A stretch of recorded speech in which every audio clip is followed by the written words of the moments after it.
नमस्कार दोस्तों, एक बार फिर से आपका स्वागत है अपने YouTube channel study point Maurya में। दोस्तों, जैसा आप जानते हैं, मैं आपको मध्यकालीन भारतीय इतिहास का दिल्ली सल्तनत का पहला जो प्रथम शासक है, जो प्रथम वंशज है, गुलाम वंश, उसको आज मैं कराने जा रहा हूँ। जिसमें साथियों, आज हम समझेंगे कि जो गुलाम वंश का जो पहला हमारा एक शासक था कुतुबुद्दीन ऐबक, उसके बारे में हम समझेंगे। और इसके साथ साथ हम समझेंगे कि गुलाम वंश में कुल कितने शासक हुए। तो चलते हैं, अपनी क्लास को स्टार्ट करते हैं। साथियों, जो गुलाम वंश है, ये एक तुर्क शासक थे। गुलाम वंश जो थे, गुलाम वंश, खिलजी वंश और तुगलक वंश, ये तीन जो शासक थे या तीन वंशज थे, ये तुर्क शासक कहलाते थे। और सैयद वंश, लोदी वंश, ये अफगान शासक या अफगान वंशज कहलाते थे। ठीक है। आज हमारा जो पहला यहाँ पर गुलाम वंश जो है, पहला गुलाम वंश का संस्थापक जो है कुतुबुद्दीन ऐबक को माना जाता है। तो पहला जो है कुतुबुद्दीन ऐबक है साथियों। दूसरा कौन है? आराम शाह है। ठीक है। आराम शाह का जो शासनकाल है वो सन 1210 ईस्वी से लेकर के 1211 ईस्वी में हुआ। और तीसरा साथियों इल्तुतमिश। इल्तुतमिश को वास्तविक दिल्ली सल्तनत का वास्तविक संस्थापक माना जाता है। ठीक है साथियों। इसी प्रकार रुकनुद्दीन फिरोज शाह का शासनकाल, फिर रजिया सुल्तान का शासनकाल, कि बहरम शाह का शासनकाल। तो साथियों, यहाँ पे हमारे कुल कितने शासक हुए गुलाम वंश में? 11। लेकिन इसमें जो सबसे महत्वपूर्ण है साथियों, जो परीक्षाओं में अक्सर पूछा जाता है, उसमें सबसे ज़्यादा इंपॉर्टेंट है कुतुबुद्दीन ऐबक। फिर उसके बाद है इल्तुतमिश। इल्तुतमिश के बाद है रजिया सुल्तान। रजिया सुल्तान के बाद है साथियों गयासुद्दीन बलबन। ठीक है। और बाकी इन दोनों से हमारी एंडिंग हो जाती है। तो हमें कुल मुख्य रूप से 1, 2, 3, 4 और ये हम थोड़ा सा 5 शासकों के बारे में पढ़ेंगे। तो चलते हैं, सबसे पहला अपना स्टार्ट करते हैं कुतुबुद्दीन ऐबक। इसका जो शासन काल है साथियों, वो 1206 ईस्वी से लेके 1210 ईस्वी तक है। तो चलते हैं, सबसे पहले अपना कुतुबुद्दीन ऐबक मिलते हैं। कुतुबुद्दीन ऐबक के बारे में देखते हैं भाई साहब के बारे में क्या एक खास है। ठीक है। कुतुबुद्दीन ऐबक साथियों, सबसे पहला पॉइंट हमारा क्या कहता है? कुतुबुद्दीन ऐबक 1206 से 1210 गुलाम वंश का संस्थापक कुतुबुद्दीन ऐबक था। यह हमें याद होना चाहिए। गुलाम वंश का संस्थापक कुतुबुद्दीन ऐबक। अगर पूछा जाए एग्जाम में गुलाम वंश का वास्तविक संस्थापक, वो है साथियों इल्तुतमिश। क्लियर हो गया। दूसरा पॉइंट, प्रारंभ में वह मोहम्मद गौरी का गुलाम था। इन द बिगिनिंग वो क्या था साथियों? मोहम्मद गौरी का गुलाम था। कौन? कुतुबुद्दीन ऐबक, जो बाद में चलकर उसका सेना नायक बना, मतलब कि वो सेना को लीड करने वाला बना। तीसरा पॉइंट, प्रारंभ में इसकी राजधानी लाहौर थी। लाहौर जो पाकिस्तान में साथियों।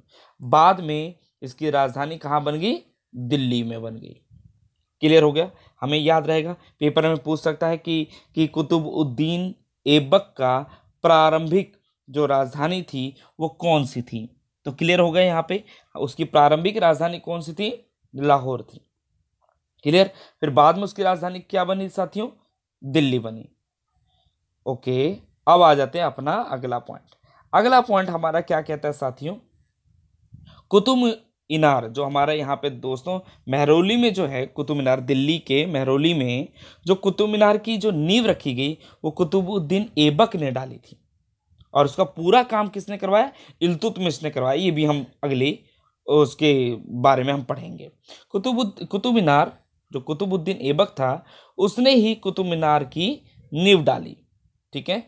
कुतुब मीनार का नाम प्रसिद्ध सूफी संत ख्वाजा कुतुबुद्दीन बख्तियार काकी के नाम पर पड़ा। जो कुतुब मीनार है दोस्तों, वो जो कुतुबुद्दीन ऐबक ने जिसकी नींव डाली थी, उसका नाम प्रसिद्ध सूफी संत ख्वाजा कुतुबुद्दीन बख्तियार काकी के नाम पर ही नींव डाली। क्लियर दोस्तों।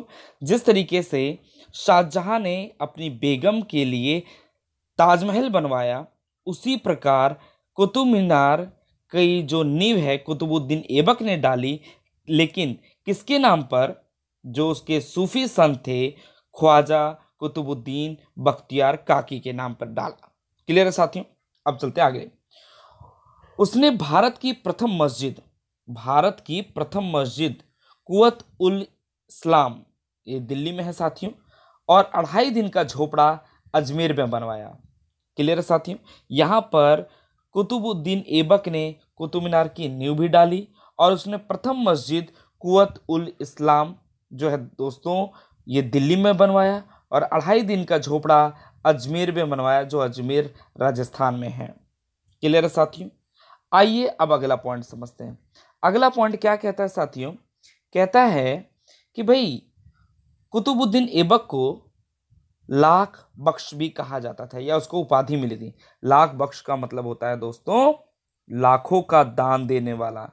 हम तो 10 रुपए नहीं दे पाते किसी को दोस्तों, लेकिन ये जो कुतुबुद्दीन ऐबक है ये मन का बहुत ही दीन था, ये लोगों को लाखों का दान देने वाला था, इसलिए इसको उपाधि दी गई किस चीज की, लाख बख्श की। साथियों एग्जाम में पूछ सकता है निम्नलिखित में से लाख बख्श की उपाधि किसको दी गई, इल्तुतमिश को, रजिया सुल्तान को, आराम शाह को या कुतुबुद्दीन ऐबक को। तो हमें पता होना चाहिए कुतुबुद्दीन ऐबक को लाख बख्श की उपाधि दी गई या उसने धारण करी क्योंकि वो लाखों का दान देने वाला था, क्योंकि वो मन का बहुत ही दीन था। मोहम्मद गौरी ने कुतुबुद्दीन ऐबक को मलिक की उपाधि दी। किसकी उपाधि दी दोस्तों, मलिक की उपाधि। इसके पास अब 2 उपाधि होगी, एक किसकी, लाख बख्श की उपाधि और एक मलिक की उपाधि। और मलिक की उपाधि किसने दी, मोहम्मद गौरी ने दिया। क्लियर। अब अगला पॉइंट हमारा सबसे प्यारा, ठीक है साथियों, पढ़ें इसे। यहां पे दोस्तों कहता है कि फके मुदबीर युद्ध संबंधी कला का विशेषज्ञ था। ठीक है, कला का विशेषज्ञ कौन था साथियों, फके मुदबीर युद्ध संबंधी कला का विशेषज्ञ था। उसने अदाबुल हर्ब ए सुजात की रचना करी। वह कुतुबुद्दीन ऐबक के संरक्षण में था। ठीक है, जो ये चीजें रचना हुई वो किसके अंडर में थी दोस्तों, कुतुबुद्दीन ऐबक के संरक्षण में था। अगला पॉइंट, कुतुबुद्दीन ऐबक के दरबार में या दरबारी हसन निजामी ने ताजुल मुहासिर नामक ग्रंथ की रचना करी। किसने दोस्तों, कुतुबुद्दीन ऐबक के दरबारी हसन निजामी ने ताजुल मुहासिर नामक ग्रंथ की रचना करी। एग्जाम में पूछ सकता है कि हसन निजामी ने किस नामक ग्रंथ की रचना करी, तो हमें पता होना चाहिए ताजुल मुहासिर की रचना करी। क्लियर। अगला साथियों, ये तो बहुत ही बार पूछा गया, ये तो इंपॉर्टेंट है साथियों। कहता है कुतुबुद्दीन ऐबक की मृत्यु कैसे हुई। 1210 में इसकी मृत्यु हुई। चौगान, जिसे पोलो कहते हैं दोस्तों, जो घोड़े पे खड़े होकर एक स्टिक मारते हैं ना बॉल को गड्ढे में डालने के लिए। ठीक है, तो कहते हैं कुतुबुद्दीन ऐबक की मृत्यु 1210 ईस्वी में चौगान पोलो खेलते समय घोड़े से गिर जाने से मृत्यु हुई। उसकी मृत्यु कैसे हुई दोस्तों, चौगान खेलते वक्त घोड़े से गिरने के कारण उसकी मृत्यु हो जाती है। उसे लाहौर में दफन किया गया। उसका दोस्तों उसका एक ये प्रॉमिस लैंड था कि अगर मेरी मृत्यु हो जाती है तो मेरी डेथ बॉडी को मैं कहीं पे भी हूँ तो मेरे को जरूर लाहौर में ही दफन करना। अगला चलते लास्ट पॉइंट, कहता है ऐबक के सहायक सेनापति, कुतुबुद्दीन ऐबक का सहायक सेनापति बख्तियार खिलजी ने प्राचीन नालंदा विश्वविद्यालय का विध्वंस कर दिया। ठीक है, ये वही नालंदा विश्वविद्यालय है दोस्तों जहां पर चीनी यात्री ने बुद्ध धर्म का ज्ञान प्राप्त किया था। क्लियर है साथियों। ठीक है, नालंदा विश्वविद्यालय को ध्वस्त किसने किया, बख्तियार खिलजी ने किया। और ये कौन था, सेनापति था किसका, ऐबक का। क्लियर हो गया साथियों। तो साथियों मैं उम्मीद करूंगा आज की इस क्लास में आपने कुतुबुद्दीन ऐबक के बारे में और उसके शासनकाल के समय के बारे में पढ़ा होगा कि कुतुबुद्दीन ऐबक का शासनकाल 1206 से 1210 है।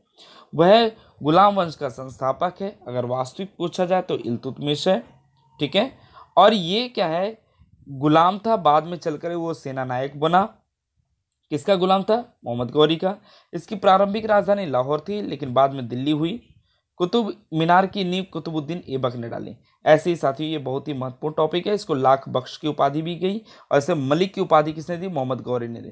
ऐसे दोस्तों ये सारे पॉइंट हैं। अगर आपको इसको स्क्रीनशॉट चाहिए दोस्तों, तो आप इसको स्क्रीनशॉट ले सकते हैं। और सभी जो इसके गुलाम वंश के वंशीय शासक थे, उनका समय काल आप देख सकते हैं। तो साथियों, मिलते हैं अपनी अगली क्लास में। मिलते हैं हमारे गुलाम वंश के दूसरे वंशज या दूसरे शासक, जिनका नाम है इल्तुतमिश। उनका शासनकाल होता है 1210 से 1236। तो मिलते हैं अगले एपिसोड में। नमस्कार दोस्तों।